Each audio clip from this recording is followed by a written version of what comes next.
Pesugihan Pocong Juragan Bakso.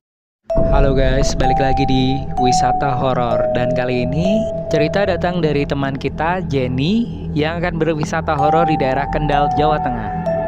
Jenny adalah seorang mahasiswi berusia 19 tahun yang berdomisili di Pekalongan, Jawa Tengah.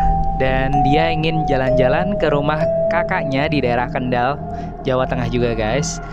Dan saat jalan-jalan ke Kendal, kakaknya mengajak jalan-jalan di tempat wisata Omah Opa, wahana air gitu guys.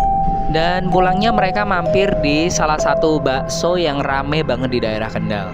Jenny jalan-jalan bersama kakaknya, suami kakak, dan juga anak dari kakaknya atau keponakan Jenny yang berusia 5 tahun bernama Aska. Selesai memesan bakso dan mereka akan makan, Aska tidak mau makan, malah teriak-teriak ketakutan. "Mama, ada hantu, ada pocong." Jenny pun menenangkan Aska dan bilang, "Tenang Dede, nggak ada apa-apa, nggak ada hantu, nggak ada pocong di sini." Sambil mengelus kepala dan punggungnya. Saat Jenny mencoba memegang tangan Aska, Jenny merasakan hal yang aneh. Sekujur tubuhnya merinding tiba-tiba dan dia tiba-tiba bisa ikut melihat apa yang Aska lihat.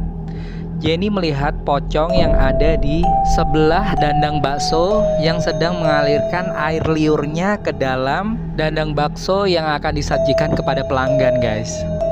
Nggak kebayang, Jenny pun sontak mual dan muntah-muntah. Saat melihat kakaknya dan suami kakaknya asik makan bakso, Jenny pun sontak mengajak mereka keluar untuk mencari obat karena dia beralasan sakit guys.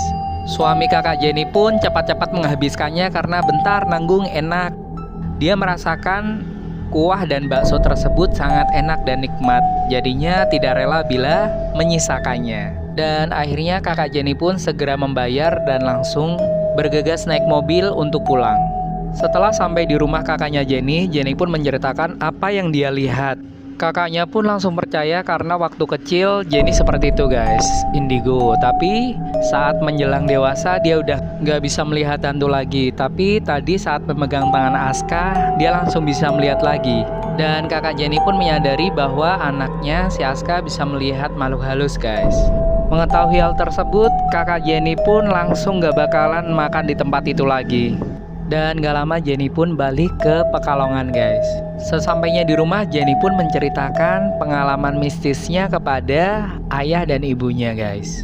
Ibunya pun mewanti-wanti Jenny untuk hati-hati di tempat baru dan juga selalu membaca doa agar terhindar dari tipu daya jin dan juga setan guys. Jenny pun beristirahat dan tertidur pulas. Di tengah tidurnya, Jenny pun bermimpi melihat banyak sekali pocong yang ada di warung bakso tadi. Ada yang sedang duduk di kursi pelanggan, ada beberapa yang sedang melayang di atas meja baksonya, dan ada satu pocong yang sedang ngecas di dandang bakso gede tersebut guys.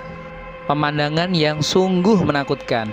Dan yang terakhir, Jenny melihat ada 10 mangkok bakso di hadapannya guys.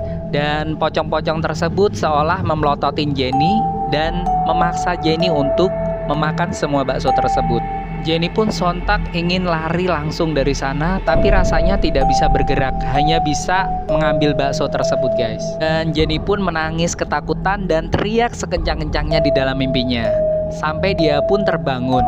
Dan saat membuka mata, yang pertama kali dia lihat adalah muka pocong seram berwarna hitam, lebam, gosong, dan ada belatungnya. Sungguh serem banget. Jenny pun makin menjadi-jadi dan ingin teriak, tapi Jenny tidak bisa mengeluarkan suaranya dan tidak bisa bergerak guys, hanya bisa berkedip dan menangis karena saking ketakutannya. Akhirnya Jenny mencoba menenangkan diri dan ingat pesan dari ibunya bahwa dia harus berdoa dalam menghadapi jin atau setan guys. Akhirnya Jenny pun membaca ayat kursi dalam hatinya. Dan tidak lama dia bisa menggerakkan tangannya sedikit demi sedikit. Tidak lama setelah itu akhirnya Jenny bisa terlepas dari tindian pocong itu guys. Dan refleks Jenny pun langsung memanggil ibunya guys, sambil berteriak dengan kencang. Ibunya pun segera datang menghampiri Jenny dan menenangkannya. Jenny pun diteror oleh pocong tersebut sampai 7 hari 7 malam guys. Dan dia pun akhirnya jatuh sakit. Tiap malam si pocong tersebut tidak henti-hentinya meneror si Jenny guys. Gak cuman datang lewat mimpi, Si pocong tersebut juga suka menampakkan wujudnya dari balik jendela seperti sedang mengintip saat malam hari guys. Kebayang gak sih seremnya? Dan di malam ketujuh, pocong tersebut mendatangi Jenny lewat mimpinya dan berbicara, "Kowe rasa ganggu kerjaanku. Ora usah woro-woro ning wong-wong nek aku neono ning kono. Wis menengo anteng wae dadi wong. Ora usah ngurusi uripe wong liya. Yen kowe ngeyel tak teror terus kowe pendino." Dan tidak lama kemudian Jenny terbangun dengan keringat dingin yang mengucur serta menggigil. Di pagi harinya saat ibu Jenny mendatangi kamarnya dan terkejut melihat anaknya menggigil sambil berkeringat dingin. Sontak langsung memanggil ayah Jenny untuk mengantarkan ke rumah sakit guys.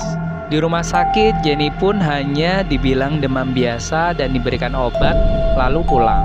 Sesampainya di rumah, Jenny menceritakan mimpinya semalam kepada ibunya. Dan ibu Jenny pun berinisiatif untuk memanggil Pak Ustadz untuk meruqyah Jenny, karena sudah dipastikan Jenny ketempelan sama pocong dari pesugihan warung bakso yang dia makan kemarin. Tidak lama kemudian, ibu Jenny pun akhirnya berhasil mendatangkan Bapak Ustadz Arifin untuk meruqyah Jenny. Setelah kurang lebih 1 jam diruqyah, alhamdulillah akhirnya Jenny pun bisa terlepas dari teror pocong pesugihan bakso tersebut karena Pak Ustadz sudah berhasil mengusir pocong tersebut. Dan akhirnya Jenny pun bisa beraktivitas seperti biasa, kuliah dengan badan sehat, segar bugar, dan ceria lagi. Dan yang terpenting tiap malam gak diteror sama pocong, baik secara langsung maupun dalam mimpinya. 1 bulan kemudian, kakak Jenny mengabarkan kepadanya bahwa warung bakso pesugihan pocong tersebut sekarang sepi banget. Yang datang paling orang yang lewat 1-2 gitu guys. Karena para pelanggan yang dulu sangat rame, sudah banyak yang tahu kalau bakso tersebut memakai pesugihan pocong. Dan kakaknya pun sempat menceritakan kalau dia dapat kabar dari tetangganya bahwa karyawan dari bakso pesugihan pocong tersebut dulu ada yang dikabarkan meninggal secara mendadak, ada 2 orang. Dan orang-orang pun memprediksikan bahwa meninggalnya karyawan tersebut secara mendadak bisa dipastikan dijadikan tumbal oleh pedagang bakso pesugihan air liur pocong tersebut guys. Dan saat ini kondisi warung bakso tersebut sepi sekali dan diprediksikan akan bangkrut. Selain karena orang-orang sudah tidak percaya lagi terhadap bakso tersebut, saat ini bermunculan warung bakso baru di sekitarnya dan membuat pelanggannya pergi ke warung bakso yang baru tersebut guys, sehingga dia tidak mempunyai pelanggan lagi. Kabar yang terakhir Jenny dengar dari kakaknya adalah pedagang bakso tersebut beneran bangkrut dan akhirnya dia menjadi tukang bakso keliling lagi guys, kembali dari nol seperti awal. Dan itu dia guys, cerita horor pada malam Jumat kali ini. Terima kasih udah menyaksikan vlog ini sampai habis. Buat kalian yang menyukai video ini, jangan lupa untuk subscribe, like, komen, dan nyalakan lonceng notifikasi ya guys, biar kalian gak ketinggalan cerita baru di Traveler Diego. Terima kasih. Wassalamualaikum warahmatullahi wabarakatuh.